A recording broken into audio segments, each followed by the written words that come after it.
Asia কাপে ভারতের trophy না গ্রহণ বিতর্ক আবারও উস্কে দিলেন এসিসি ও পিসিবি সভাপতি মহসিন নাকভি। তার মতে ভারতকে ট্রফি নিতে হলে এসিসির সদর দপ্তরে এসে টিম ইন্ডিয়া ক্যাপ্টেন সূর্যকুমার যাদবকে নিজের হাতে ট্রফি নিতে হবে।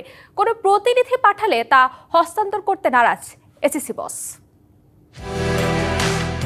এশিয়া কাপে চ্যাম্পিয়ন হলেও ট্রফিটা এখনো ছুঁয়ে দেখা হয়নি ভারতের। কবে সেই ট্রফি হাতে পাবে ভারত তা নিয়ে জটিলতা আরও বাড়ছে।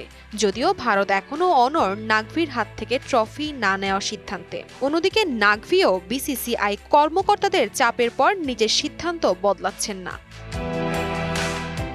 উল্টো নতুন শর্ত জুড়ে দিয়েছেন এসিসি সভাপতি। তার সাফ উত্তর, ট্রফি নিতে হলে অবশ্যই হাজির হতে হবে ইন্ডিয়ান ক্যাপ্টেন সূর্যকুমার যাদবকে, আর সেটি নিতে হবে দুবাইয়ের এসিসি সদর দপ্তরে গিয়ে। ভারতীয় বোর্ড যদি কোনো প্রতিনিধি পাঠায় তাও দেওয়া হবে না ট্রফি।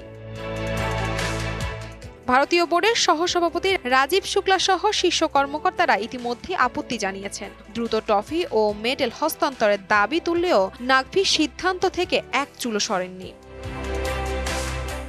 এমনকি ট্রফি ও মেডেল পুরস্কার মঞ্চ থেকে সরিয়ে নেওয়ার অভিযোগ উঠেছে এসিসি সভাপতির বিরুদ্ধে। এই ঘটনায় বৈঠক উত্তপ্ত হয়ে ওঠে। মাঝপথেই ভারতীয় প্রতিনিধিরা বৈঠক ত্যাগ করেন।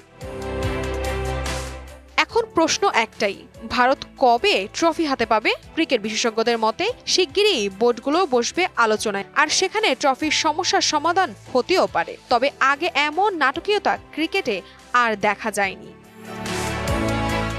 Tasfia Tabassum, DBC news desk.